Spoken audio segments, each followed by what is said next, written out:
తాకట్లో ఉన్న బంగారాన్ని విడిపించి ఆ రోజున మార్కెట్ ధర కట్టి మిగిలిన డబ్బును మీకు అందిస్తుంది కొమ్మూరి గోల్డ్.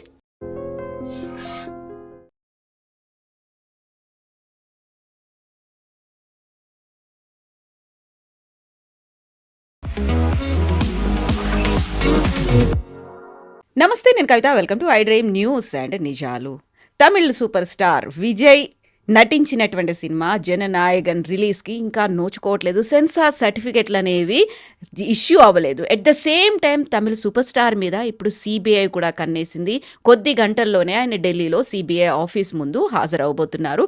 కరూర్లో జరిగినటువంటి స్టాంపీడ్ కేసు 41 మంది విజయ్ జరిపినటువంటి భారీ బహిరంగ సభ నేపథ్యంలో చనిపోయారు.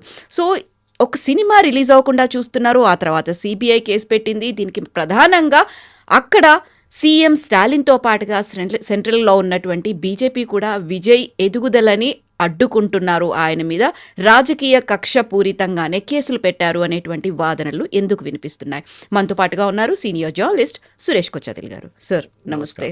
So Tamil super star Vijay, ఆయన గత కొంతకాలంగా సినిమాలు స్టాప్ చేస్తున్నారు, ఇంకా రాజకీయాల్లోకి వస్తున్నారు అనేది చాలా పెద్ద హైప్ అయింది. భారీ బహిరంగ సభ కరూర్లో పెట్టారు. స్టాంపిడ్ 41 మంది చనిపోయారు. దానికి విజయే కారణమని తమిళనాడు గవర్నమెంట్ చెప్తుంటే లేదు, తమిళనాడు గవర్నమెంటే వైఫల్యమని విజయ్ చెప్తున్నారు. But end of the day CBI ముందు ఆయన అటెండ్ అవుతున్నారు. ఏం జరుగుతోంది సార్? ఈ సిబిఐ ఎంక్వైరీ ఆర్డర్ చేసింది high court, Madras high court. Actually Tamil Nadu government కాదు. తమిళనాడు గవర్నమెంట్ అంగీకరించారు. ఎందుకంటే వాళ్ళకి ఢిల్లీ పోలీస్ ఎస్టాబ్లిష్మెంట్ యాక్ట్ కింద చాలా మటుకు గవర్నమెంట్ సిబిఐ పర్మిషన్ విత్డ్రా చేశారు, ఇంక్లూడింగ్ తెలంగాణ, కర్ణాటక, కేరళ వీళ్ళందరూ. అంటే సిబిఐకి ఒక కేసు తీసుకోవాలంటే ఆ స్టేట్ గవర్నమెంట్ పర్మిషన్ ఇవ్వాల్సి వస్తుంది. లేకుంటే హైకోర్టు డైరెక్ట్గా ఆర్డర్ ఇవ్వచ్చు. Then it can be done, or supreme court as a case maybe. ఇప్పుడు విజయ్ కేసులో ఈ కరూర్ స్టాంపీడ్ జరిగింది కూడా చాలా మటుకు విజయ్ వాళ్ళ పార్టీ ఇన్ఎక్స్పీరియన్స్. విజయ్ తప్పు పట్టలేము, కానీ విజయ్ వాళ్ళ పార్టీ ఇన్ఎక్స్పీరియన్స్. మోదీ గారు ర్యాలీకి దీనికన్నా పెద్ద క్రౌడ్ వస్తారు కావాలంటే, కానీ ఒక ఫిల్మ్ స్టార్ని చూసే వచ్చే క్రౌడ్ ఫెనటికల్ క్రౌడ్ ఉంటారు. ఈ పొలిటికల్ పార్టీ ర్యాలీస్కి వచ్చే క్రౌడ్ వచ్చేసి వెళ్ళిపోతారు, మీటింగ్ స్పీచ్లు వినేసి వాళ్ళు వెళ్ళిపోతారు. కానీ ఈ ఫిల్మ్ స్టార్ చూసిన క్రౌడ్ ఏం చేస్తారు, వాళ్ళు ఫిల్మ్ స్టార్ ఉన్నదాకా అక్కడే ఉంటారు. వాళ్ళు ఆయన వెళ్ళిపోయారు అనుకోండి, అప్పుడే మాయమైపోతారు అందరు అక్కడి నుంచి. సో ఓన్లీ క్రౌడ్ చూడడానికి వస్తుంది. అప్పుడు మీరు క్యాల్కులేట్ చేయాల్సి వస్తుంది. ఆ స్టేడియం కెపాసిటీ 20,000 ఉండే, 25,000 ఉండే. మీరు 50,000 మందిని తీసుకొచ్చినట్టు వాళ్ళు వచ్చారు. కంట్రోల్ ఎందుకు చేయలేదు? అదే ఇప్పుడు డిస్ప్యూట్ నడుస్తుంది. Tamil Nadu government, Vijay and of course state పోలీసులో కూడా చాలా మటుకు వాళ్ళ మీద కూడా తప్పు ఉంది కంట్రోల్ చేయడంలో క్రౌడ్ని. ఎందుకంటే ఒక రాక్ షో లాగా చేస్తున్నారు వీళ్ళు. మీరు చూసుంటారు విజయ్ ర్యాలీస్ అంతా రాక్ షో లాగా ఉంటుంది. ఒకటి ఒక వాక్వే ఉంటుంది, వాక్వే నుంచి నడుచుకుంటా డాన్స్ చేసుకుంటూ వస్తారు. He creates that hype. Even Mamata Banerjee కూడా అదే చేశారు. లాస్ట్ టైం పార్లమెంట్ ఎలక్షన్స్ అప్పుడు కూడా క్యాండిడేట్స్ అందరితో కలిపి చేశారు. సో ఇప్పుడు ఎట్లా అయిపోయిందంటే పొలిటిక్స్ కూడా ఒక ఆర్ట్ ఆఫ్ ద పాసిబుల్ అయిపోయింది అనమాట. అందరూ కొత్త ఏం చెప్తారు థీమ్స్ తీసుకొస్తున్నారు పొలిటిక్స్లో. అది వాళ్ళది ఉంటుంది. ఫర్ ఎగ్జాంపుల్ వాజ్పేయి గారు ఈ ఎరాలో ఉంటే ఫ్లాప్ అయిపోతారు, అంటే మాట్లాడడంలో. ఎందుకంటే టెలివిజన్ ఎరాలో మీరు గ్యాప్ ఇవ్వకూడదు, చాలా కంటిన్యూస్గా ఓ క్యా హై కీ అని చెప్పేసి ఆపేస్తారు ఆయన. అది నడవదు ఇప్పుడు. సో పొలిటికల్ స్పీచ్ ఇస్తున్నప్పుడు కూడా కంటిన్యూస్గా మాట్లాడాల్సి వస్తుంది. మీకున్న 5 నిమిషాలు, 10 నిమిషాలు, 15 నిమిషాలు మీరు you have to maximise it. Anyway Tamil Nadu పాలిటిక్స్కి వస్తే కవిత గారు, చాలా మటుకు మనం we can start from Karunanidhi నుంచి స్టార్ట్ అయినట్టు స్క్రిప్ట్ రైటర్గా ఆయన పైకి వచ్చిన తర్వాత he was not an actor, he was a script writer. పెద్ద సినిమాలు స్క్రిప్ట్ రాశారు.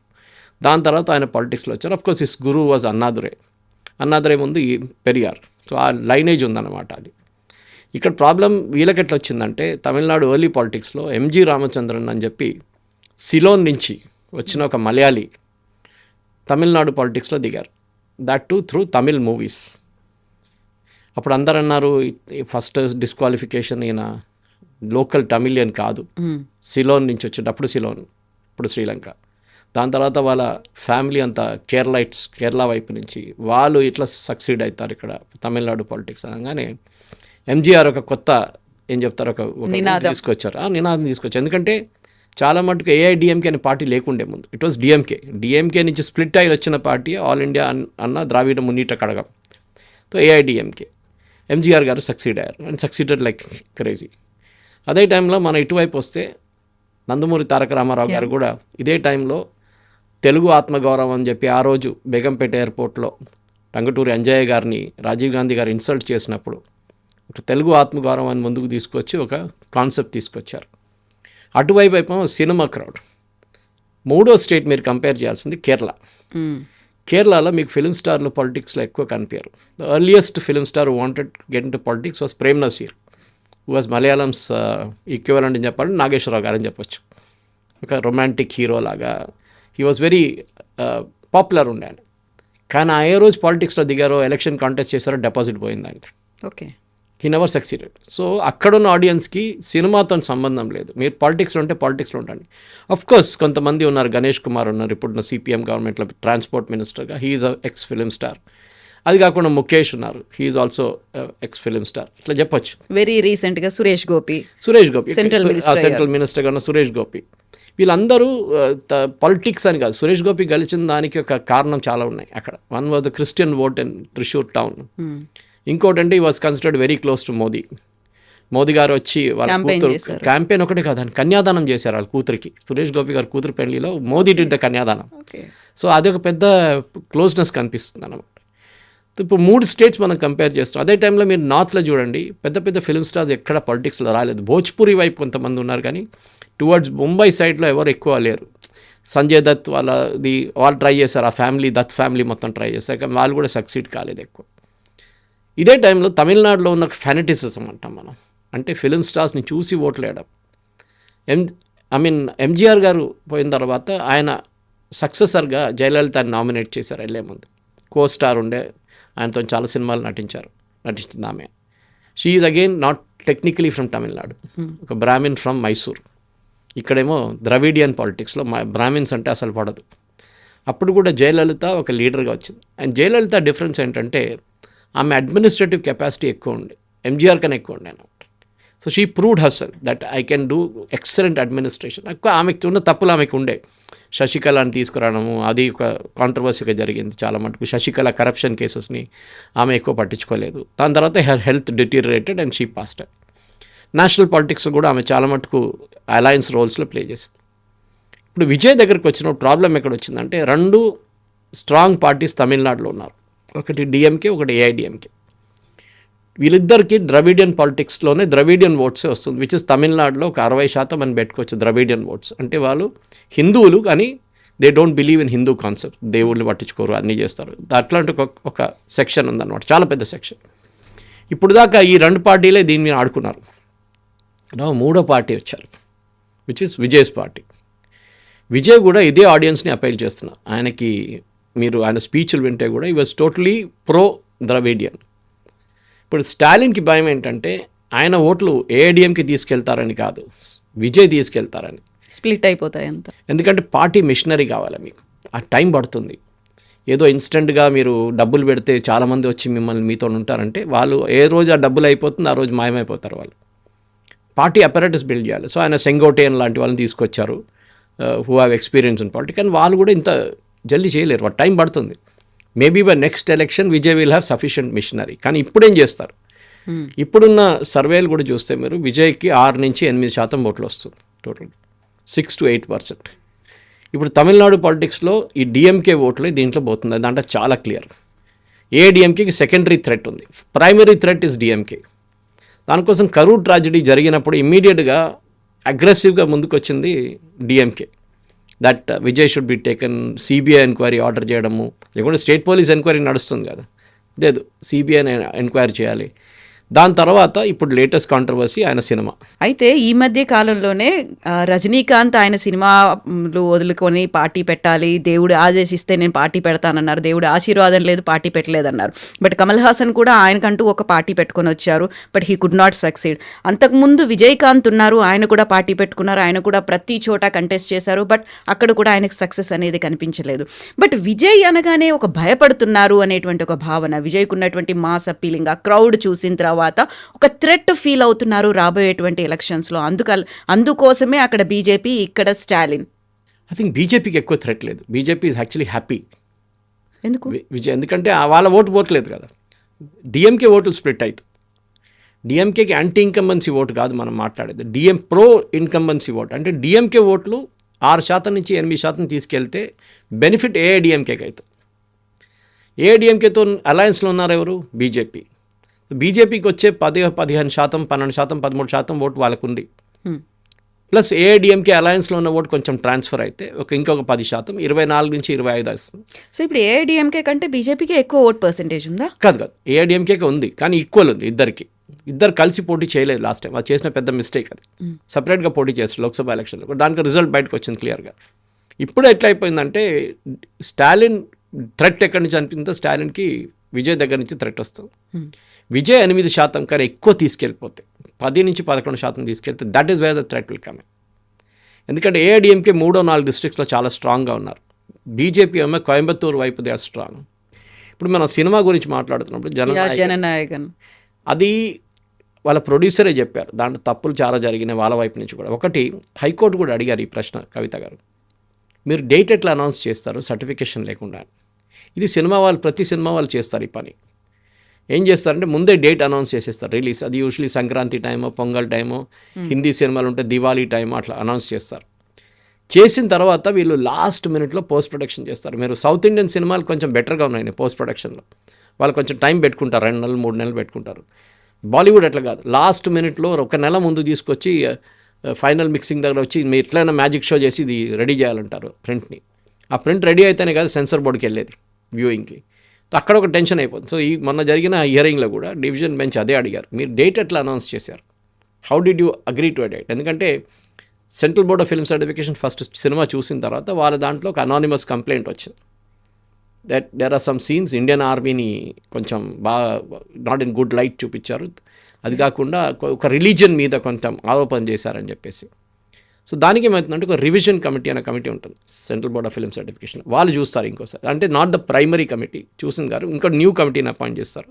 వాళ్ళు సినిమాని చూసిన తర్వాత వాళ్ళ ఒపీనియన్ ఏముంటుందో దాన్ని బట్టి ఇంకా మార్పులు చేయాలంటే ఆల్రెడీ ఫస్ట్ సెట్లో చేశారు మార్పులు చాలా మటుకు, కానీ మనకు తెలియదు ఏం మార్పులు తీసుకొచ్చారు, ఏం చేంజెస్ చేశారని మనకు తెలియదు. ఇప్పుడు బయట చెప్పలేదు, ఎక్కడ ప్రొడ్యూసర్ కూడా చెప్పట్లేదు దాని గురించి. ఇప్పుడు ఈ జననాయకన్ని లాస్ట్ సినిమా అని చెప్పేది I think it's a hype. Okay, ఈ విల్ కంటిన్యూ. ఇప్పుడు రేపు ఒక హైపోథెటికల్ సిచ్యువేషన్ తీసుకుందాం, విజయ్ ఫ్లాప్ అయ్యాడు ఈ సినిమా, అంటే ఆయన పొలిటికల్ కెరియర్ ఫ్లాప్ అయితే ఆయన మళ్ళీ సినిమాకి తిరిగి వెళ్తాడు. ఇది మనం దీనికన్నా ముందు కూడా చూసాం. చాలా మటుకు ఫిలిం స్టార్లు ఏమంటారని అదే కెరియర్ అయిపోయింది, ఫినిష్ అయిపోయిందని చెప్పి. We forgot Kannada cinema in the mean time. Raj Kumar garu also was interested in politics. ఇంకా వాళ్ళ కొడుకులు ఎక్కువ సక్సెస్ఫుల్ గారు కానీ ఆయన సక్సెస్ఫుల్ కాలేదంత. అది కర్ణాటకలో ఉన్న ఫిలిమ్స్ పాలిటిక్స్ అక్కడ చాలా ప్రొడ్యూసర్స్ వాళ్ళందరూ కూడా తర్వాత వచ్చారు. ఎందుకంటే కర్ణాటకలో బేసిక్లీ లింగాయట్స్ ఒక్కలిగాస్ ఉంటుంది అక్కడ మెయిన్లీ, వాళ్ళ నడిమిట్లోనే ఎక్కువ పోరాటం ఉంటుంది. వాళ్ళ దాంట్లో ఒకరు ముఖ్యమంత్రి అవుతారు. ఫస్ట్ టైం కదా సిద్ధరామయ్య గారు కురుబా కమ్యూనిటీ నుంచి వచ్చారు. తమిళనాడు పాలిటిక్స్లో it is gonna be really interesting Kavitha garu. ఎందుకంటే ఇప్పుడు జరగబోయే ఈ ఎలక్షన్లో మనం చూడాల్సిన మెయిన్గా స్టాలిన్కి వ్యతిరేకంగా యాంటీ ఇన్కంబెన్సీ ఎంత శాతం ఉంటుందో దాన్ని విజయ్ తీసుకెళ్తే, విజయ్ అదే యాంటీ ఇన్కంబెన్సీని ట్యాప్ చేసి ప్లస్ ఇంకెవరితోనైనా పొత్తు పెట్టుకుంటే it will be good thing. దానికోసం చూడు నిన్న కూడా రామ్దాస్ గారు పిఎంకే వాళ్ళ కొడుకు అనుబమాని స్ప్లిట్ ఫ్రమ్ హిమ్, ఆయన ఏఐడిఎంకే అలయన్స్ వచ్చేసారు. ఇప్పుడు డిఎంకే వాళ్ళు వాళ్ళ ఫాదర్ని పికే రామదాస్ గారిని ఆయన తీసుకురావడానికి ట్రై చేస్తున్నారు టీఎంసీ అటువైపు నుంచి పిఎంకేని. ఇదన్నీ నడుస్తున్నప్పుడు అక్కడ చిన్న చిన్న పార్టీలు చాలా ఉన్నాయి, ఎస్పెషలీ క్యాస్ట్ బేస్డ్ పార్టీస్ ఉన్నాయి. వాళ్ళు కూడా ఏదో 5-10% ఓట్లు తీసుకొస్తారు. Then there is Congress party కూడా ఈసారి ఎక్కువ అగ్రెసివ్ అయిపోయారు. వాళ్ళు ఏమంటున్నారంటే మాకు ఎట్లయినా మీరు గెలిస్తే రేపు వీ వాంట్ క్యాబినెట్ పోర్ట్ఫోలియోస్, అంటే అడ్మినిస్ట్రేషన్లో కూడా మా రోల్ ఉండాలని. దానికి కారణం ఉంది కవిత గారు, ఎందుకంటే this was the party which had legends అన్నమాట. కే కామరాజ్, కరుపయ్య మూపనార్, ఇట్లాంటి పెద్ద పెద్ద నేతలు ఉన్న పార్టీ, రాజగోపాల్చారి ఫ్రమ్ దేర్. కానీ ఇప్పుడు లాస్ట్ ఒక 30 సంవత్సరాలు 40 సంవత్సరాలు ఎస్పెషలీ డిఎంకే వచ్చిన తర్వాత కాంగ్రెస్ ఇన్ఫ్లుయెన్స్ చాలా మటుకు తగ్గింది. Now they are reduced to a junior partner. ఇప్పుడు కాంగ్రెస్కి ఏమనిపిస్తుందంటే ఈ డిఎంకేని ఇట్లా నడిచేస్తే వాళ్ళు రేపు మనల్ని కూడా ఉన్న పార్టీని కూడా తినేస్తారు, మొత్తం ఏం మిగలవు మనం తమిళనాడులో అని చెప్పి. ఆల్రెడీ మనం తెలంగాణలో చూస్తున్నాం, తెలంగాణలో వాళ్ళు గెలిచారు, కానీ ఆంధ్ర వైపు చూడండి కంప్లీట్గా వైపౌట్ అయిపోయారు కాంగ్రెస్. ఇప్పుడు కూడా అక్కడ కాంగ్రెస్ని ఎట్లా చూస్తారంటే విలన్గా చూస్తారు వాళ్ళు. తెలంగాణ ఇచ్చింది సోనియా గాంధీ అని చెప్పి ఇక్కడ ఓపెన్గా చెప్పుకుంటున్నారు రేవంత్ రెడ్డి. న్యాచురల్లీ ఆంధ్ర వైపు ఓట్లు తగ్గుతుంది అప్పుడు ఇమీడియట్గా. ఇప్పుడు జరిగే ఈ ఎలక్షన్లో, తమిళనాడు ఎలక్షన్లో I think the crucial factor is రేపు బహుశా ఇంకా కొన్ని రోజులు డిస్కషన్ నడుస్తుంది. కాంగ్రెస్ వాకౌట్ చేసి విజయ్తో పొత్తు పెట్టుకుంటే కాంగ్రెస్ ఎమర్జ్ అవ్వచ్చు. ఎక్కువ పర్సంటేజ్ లేదు కాంగ్రెస్కి రావు. అక్కడ వచ్చే ఓట్లు ఓన్లీ ముస్లిమ్స్ నుంచి వస్తుంది, ముస్లిం కమ్యూనిటీ నుంచి వచ్చే ఓట్లే కాంగ్రెస్కి ఉంటుంది ఎక్కువ. అది కాకుండా వాళ్ళ దగ్గర లోకల్ క్యాస్ట్ పాలిటిక్స్లో వాళ్ళకి ఎక్కువ ఓటర్ గౌండర్ కానీ అట్లాంటి డిఫరెంట్ క్యాస్ట్ కమ్యూనిటీస్ నుంచి వచ్చే ఓట్లు వాళ్ళకి రాదు. Maybe a bit of Christian votes, ఎందుకంటే at the end of the day Vijay is a Christian, Joseph Vijay. So Christian oats చాలా మటుకు కన్వర్టెడ్ క్రిస్టియన్స్ ఉన్నారు, వాళ్ళ వైపు నుంచి కూడా ఓట్స్ రావచ్చు. The Muslims and converted Christian plus Congress votes plus Vijay ఒక 22-23% తీసుకొస్తే then it can be game changer. అది ఎవరు ఓట్లు పోతుంది, మళ్ళీ డిఎంకే ఓట్లు పోతుంది. It is not AIADMK votes. So ఈ యొక్క ఎందుకంటే మనం లాస్ట్ ఎలక్షన్ చూసాం, that was the first election DMK Jayalalithaa లేకుండా పోటీ చేశారు. జయలలిత కాదు, నోన్ టాల్ లీడర్. వాళ్ళ దాంట్లోనే ఇంటర్నల్ పాలిటిక్స్లో పన్నీర్సెల్వం అండ్ పళనిస్వామి ఇద్దరు కొట్టుకుని మళ్ళీ శశికళ కూడా దూరారు, దాన్ని దూరారు. సో వీళ్ళందరూ కలిసి ఆ పార్టీని మొత్తం అటాచ్ చేసి పడేశారు లాస్ట్ ఎలక్షన్లో. అట్లా ఈసారి శశికళని బయట పెట్టారు, పన్నీర్సెల్వం పంపించారు. Panneerselvam is now going to join the DMK alliance. ఆయన దగ్గర కూడా ఎక్కువ లేదు, 2-3-4% ఓట్లు ఉంది అంతే. Is not a major player in Tamil Nadu politics. Overall ఇప్పుడు ఒక ఇంట్రెస్టింగ్ సిచ్యువేషన్ ఏంటంటే, మీరు అడిగిన ప్రశ్నకి స్టార్టింగ్ నుంచే ఈ సినిమాతోని ఏదైనా మార్పు రావచ్చా అంటే ఎస్, కానీ అది ఎలక్షన్ దాకా మే దాకా ఏప్రిల్ జరుగుతుందంటే అప్పుడు దాకా దీని ఇంట్రెస్ట్ సస్టైన్ చేస్తారని చూడాల్సింది. సర్వైవ్ అవుతుంది అప్పటిదాకా, ఎందుకంటే 2-3 వారాలు నడుస్తుంది. Maybe they will make it a block buster. Cinema థియేటర్లు కొనుక్కుంటారు, సీట్లు బ్లాక్ చేస్తారు, ఇక్కడ చేస్తున్నట్లనే తెలుగు సినిమాలు చేస్తున్నట్లనే. సినిమా థియేటర్లు అయితే ఖాళీ ఉంటుంది కానీ హౌస్ఫుల్గా చూపిస్తారు, అది ఇంకోటి. So that way they will sustain the movie till the election అన్నమాట. సో బహుశా దీంట్లో కంటెంట్ కూడా ఉండొచ్చు. ఈవెన్ జగన్ గారు సమ్ టైంలో కూడా మీకు గుర్తుంటుంది, ఒక సినిమా వచ్చింది ఇట్లానే, ఆయన మీద కూడా ఒక లీడర్ లాగా చూపించారు. కమల్ హాసన్కి కూడా వీళ్ళు ట్రై చేశారు, కమల్ హాసన్ ఎంట్రీ టైంలో, అది కూడా ఫ్లాప్ అయింది అక్కడ. ఈ పరిస్థితుల్లో ఈ సినిమా సక్సీడ్ అయితే డెఫినెట్ అవుతుంది, ఎందుకంటే వాళ్ళ ఫెనటికల్ స్టార్స్ ఉన్నారు, అంటే వాళ్ళ చూడడానికి క్రౌడ్ ఉన్నారు, వాళ్ళు వస్తారు చూడడానికి. కానీ will it make a difference to the final outcome, అది మనం it's a matter of $1 million question అంటారు చూడండి. సో ఇప్పుడు సౌత్ ఇండియాకి సంబంధించి అన్ని రాష్ట్రాల్లో చూస్తే అక్కడ regional parties versus national parties అనే కాంబినేషనే కనిపించింది. అదొక మ్యూజికల్ చేస్ కైండ్ ఆఫ్ థింగ్ అనేది ప్రతి స్టేట్లో కనిపించింది. బట్ తమిళనాడుకు సంబంధించి చూస్తే ఎక్కువగా మేజర్ పోర్షన్ మెజారిటీ రీజనల్ పార్టీసే ఉన్నాయి. అక్కడ 2 నేషనల్ పార్టీస్ ఆ స్ట్రగ్లింగ్ అక్కడ ఎంటర్ అవ్వడానికనే చూస్తున్నాయి. సో ఈసారి చాలా చాలా క్రూషియల్ అనేది కాబోతోంది కదా ఎలక్షన్. డెఫినెట్గా, ఎందుకంటే బీజేపీ అన్నామలై ఎంట్రీ తర్వాత తమిళనాడులో వాళ్ళకు ఒక కొత్త ఎనర్జీ వచ్చింది, మీరు చూసుంటారు. దీనికన్నా ముందు బీజేపీకి ఒక లీడర్ అనేది ఎవరు లేరు అక్కడ, చిన్న చిన్న లీడర్లు ఉన్నారు కొంతమంది, అది కూడా చాలా సీనియర్ మనుషులు ఉన్నారు, ఆర్ఎస్ఎస్ వైపు నుంచి వచ్చిన ఎన్నో సంవత్సరాల నుంచి తమిళనాడులో పనిచేస్తారు. 2 రాష్ట్రాల్లో బీజేపీని ఎప్పుడు పైకి రాని అది అక్కడున్న లోకల్ పార్టీస్ చేసింది. ఒకటి పంజాబ్లో శిరోమణి అకాలీదళ్ బీజేపీని ఎప్పుడు అక్కడ పైకి రానియలేదు వాళ్ళు, they never allowed BJP to dominate. తమిళనాడులో కూడా అంతే. అండ్ తమిళనాడులో కాదు కూడా, ఎందుకంటే తమిళనాడులో 60s నుంచి యాంటీ హిందీ అజిటేషన్ నడిచినప్పటి నుంచి మనం చూసుకుంటూ వస్తున్నాం. ఒక పాలిటిక్స్ అక్కడ ఉన్నది against the Hindi heart land. అప్పుడు బ్యాంకు బోర్డులు, సినిమా థియేటర్ బోర్డులు, ఇది కాకుండా మన సినిమాలు హిందీ సినిమాలు రిలీజ్ చేయకూడదు, ఇదన్నీ చాలా మటుకు నడిచింది. పెరియార్ టైం నుంచే ఈ ఫిలాసఫీ ఉండే, యాంటీ నార్త్ అని ఒక ఫిలాసఫీ ఉండే. యాంటీ నార్త్లో అప్పుడు బీజేపీ లేరు కదా, బిఫోర్ 1980 బీజేపీ లేరు, బీజేపీ అనే పార్టీలో జనసంఘ్ ఉండే. అప్పుడు కాంగ్రెస్ వ్యతిరేకంగానే ఈ అజిటేషన్ నడిచిన తర్వాత కాంగ్రెస్ మొత్తం డిసపియర్ అయిపోయారు. తమిళనాడు పాలిటిక్స్లో యాంటీ హిందీ అంటే మీకు ఒక పెద్ద అడ్వాంటేజ్. ఇప్పుడు కూడా చూడండి, ఈ టైంలో కూడా నార్త్ ఇండియాకి వెళ్ళి ఎంతోమంది తమిళియన్స్ ఉంటారు, వాళ్ళు చాలా బాగా హిందీ మాట్లాడతారు. స్టాలిన్ వాళ్ళ స్కూల్లోనే సిబిఎస్ఈలో హిందీ నేర్పిస్తున్నారు, వాళ్ళకేం ప్రాబ్లం లేదు. కానీ anti Hindi anti Hindi anti Hindi అని కన్సిస్టెంట్గా చేస్తుంటారు వీళ్ళు. అదెందుకంటే మీరు యాంటీ హిందీ అయిపోతే మీరు కాంగ్రెస్ని బీజేపీని బయట పెట్టచ్చు, అదే జరుగుతుంది. That is why both this national parties are struggling in Tamil Nadu. ఆ సెంటిమెంట్ ఉంది చూడండి, అది ఇంకా వెళ్ళట్లేదు, అది ఇప్పుడు కూడా ఉంది ఆ సెంటిమెంట్, యాంటీ హిందీ సెంటిమెంట్. దానికి ఒక ప్రాక్టికల్ రీజన్ లేదు, ఎందుకంటే హిందీ అనేది ఇప్పుడు ఈవెన్ ఈ ఎన్ఈపీ కింద 3 లాంగ్వేజ్ పాలసీలో చాలా మటుకు మదర్ టంగ్ మీద ఎంఫసిస్ ఇస్తున్నారు. కానీ తమిళనాడులో ఒక క్యాంపెయిన్ ఏం తీసుకొచ్చారంటే బీజేపీ హిందీని తీసుకొస్తున్నారు, సరెప్టస్లీ హిందీని వాళ్ళు కంపల్సరీ చేస్తున్నారు, ఎక్కడ చెప్పలేదు అది. కానీ అది బీజేపీ ఫాల్ట్, వాళ్ళు ఎక్స్ప్లెయిన్ చేయలేకపోయారు. Annamalai tried is best. దాన్ని అడ్మిట్లోనే అన్నామలై గారిని పార్టీ ప్రెసిడెంట్ నుంచి తీసి కొత్త పార్టీ ప్రెసిడెంట్ని తీసుకొచ్చారు. అదొక పెద్ద డిస్ప్యూట్ జరిగింది తమిళనాడులో with in BJP it self. ఎందుకంటే బీజేపీలో చాలా లాస్ట్ 2 yearsలో ఒక గ్రోత్ తీసుకొచ్చింది అన్నామలని. ఆ ఎనర్జీ చూడండి, అన్నామలై ఎనర్జీ. ఆయన ప్రతి ఊరికి తిరిగారు ఆయన పాదయాత్రలో. బూత్ లెవెల్ పెట్టించారు. ప్రతి బూత్లో 10 మందిని ఆయన ఇన్స్టాల్ చేశారు. బీజేపీకి లేకుండే దీనికన్నా ముందు. ఒక కోయంబత్తూరులోనో అక్కడిక్కడ బీజేపీకి ఉండే, కానీ they didn't have a major say in Tamil Nadu politics. కానీ ఎందుకు మార్చారు అని చాలామంది అడిగారు. అంటే ఆయనకి ఏదైనా నేషనల్ రోల్ ఇవ్వబోతున్నారా, or is he going to be side lined in Tamil Nadu. And మొన్న ఒక మ్యాగజైన్ వాళ్ళ సమిట్లో చెన్నైలో మాట్లాడుతూ he spoke about this. He said let me be practical about it. బీజేపీకి ఏఐడిఎంకేతో పొత్తు పెట్టుకోవాలి. అట్ ద సేమ్ టైం ఏఐడిఎంకేకి ఉన్న భయం ఏంటంటే that Annamalai is bigger than the alliance అని వచ్చేస్తుంది. రేపు పబ్లిక్ మీటింగ్ పెడితే స్టేజ్లో పన్నీర్ సెల్వం గారు లేరు, ఇప్పుడు పళనిస్వామి కూర్చున్నారు, పక్కన అన్నామలై కూర్చున్నారు. స్పీచ్ మొదలైంది అనుకోండి, అన్నామలై గారు అందరు క్రౌడ్ అడుగుతూ అన్నామలై మాట్లాడంటారు. They will shout and they will scream saying Annamalai should speak. ఆ సిచ్యువేషన్ చాలా డెలికేట్ అయిపోతుంది. సో వీళ్ళకి భయం ఏంటంటే ఏఐడిఎంకేకి Annamalai is more popular than the alliance అని వచ్చేస్తుంది. దానికోసం అన్నామలైని పక్కన పెట్టండి. ఇప్పుడు బీజేపీ ఏఐడిఎంకేలో కూడా ఒక చిన్న డిఫరెన్స్ ఆఫ్ ఒపీనియన్ ఉంది. ఇప్పుడు మన కాంగ్రెస్ డిఎంకే గురించి మాట్లాడుతున్నాడు, ఇక్కడ కూడా ఉంది. బేసిక్లీ బీజేపీ ఏమంటున్నారంటే మాకు కూడా రేపు ఎలక్షన్ కలిసి గవర్నమెంట్ ఫామ్ అయితే మేము ఆ గవర్నమెంట్లో ఉండాలని.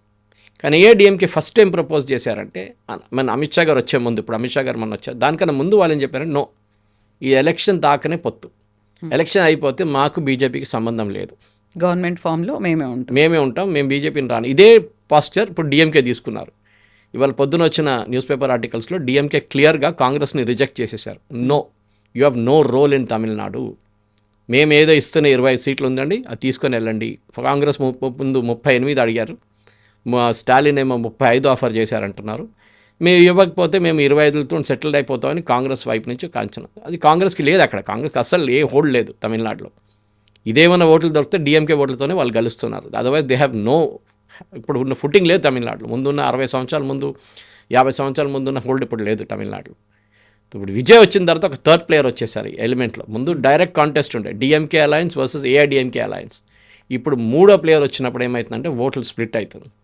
And that is why set స్టార్టింగ్లోనే విజయ్ 8% కన్నా ఎక్కువ ఓట్లు, 10 నుంచి 12% ఓట్లు తీసుకెళ్తే DMK will get badly impacted.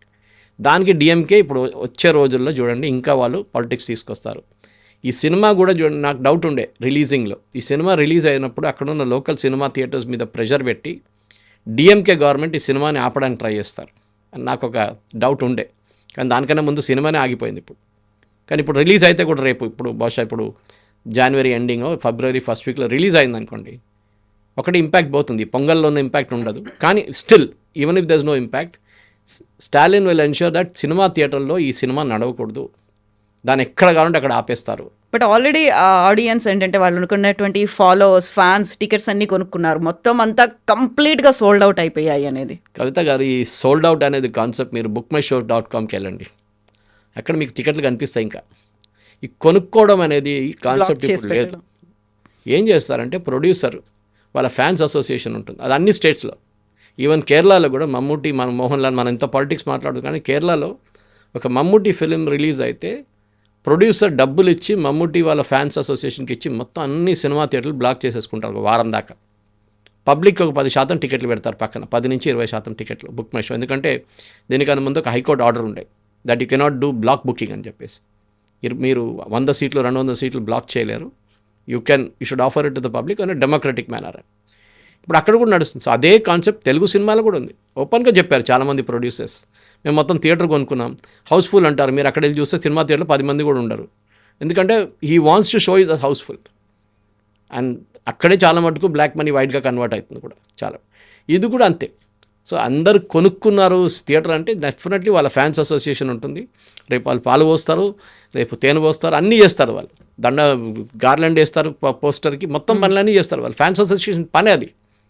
కొంతమంది health care related, education related పనులు చేస్తారు, కానీ 99% ఫ్యాన్స్ అసోసియేషన్ మీరు చూస్తే వాళ్ళ పని ఇది. ఇది ఫిలిం స్టార్ సినిమా వస్తుంది అనుకుంటే మొత్తం లైన్ కట్టేస్తారు అక్కడ. ఇప్పుడు మీరు అనుకుంటారు విజయ్ లేకుంటే తమిళ్లో మిగతా ఉన్న ఫిలిం స్టార్స్కి అపీల్ తమిళనాడులో ఉందనుకుంటారు మీరు, కాదు. It goes to even Kerala. కేరళలో ఉన్న చాలా మటుకు థియేటర్స్లో మీరు ఇట్లాంటి సినిమాలు వచ్చినప్పుడు తమిళ సినిమాలు మలయాళం సినిమాని పక్కన పెట్టి తమిళ సినిమాని పెడతారు వాళ్ళు. అట్లాంటి అది కూడా ఉంది అక్కడ, ఇంపాక్ట్ ఉందన్నమాట. నేను మొన్న వెళ్ళినప్పుడు చూసాను, బెంగాలీ సినిమా నడుస్తుంది మా ఊరు పక్కన ఒక ఊరిలో. బెంగాలీ సినిమా ఎవరండి అంటే అనుకుంటే అక్కడ బెంగాలీ వాళ్ళు చాలామంది ఉన్నారు పనిచేసేటోళ్ళు, వాళ్ళ కోసం పెట్టారన్నమాట. భోజ్పురి సినిమాలు నడుస్తున్నాయి. So the entire concept has changed. కానీ విజయ్ ఒక ఎంట్రీ తమిళనాడు పాలిటిక్స్లో I think it gonna be short lived. ఆయన బహుశా ఎలక్షన్లో ఎక్కువ సీట్లు రావు. బూత్ లోపల బూత్ బయట 10 మంది ఉంటేనే మీరు ఓటర్ని ఓట్ బూత్కి తీసుకురాగలరు. మిమ్మల్ని చూడడానికి వచ్చిన 2 లక్షల మందిని అట్లీస్ట్ 50,000 మందిని మీరు బూత్లో తీసుకురావాల్సి వచ్చింది. ఆ కెపాసిటీ మీకు ఉండాలి. విజయ్ కూడా ఆ time he has to bide his time. ఏదో ఇది ఇన్స్టెంట్ నూడిల్స్ కాదు, వేసిన తర్వాత 2 నిమిషాల్లో మేము లీడర్ అయిపోతామండి అట్లంటే చాలామంది ఉన్నారు మన దేశంలో who can become leaders overnight. కాదు, అది టైం పడుతుంది. You have to wait for it. అది మెయిన్ లెసన్ అన్నమాట. Yes sir, thank you so much sir. Thank you.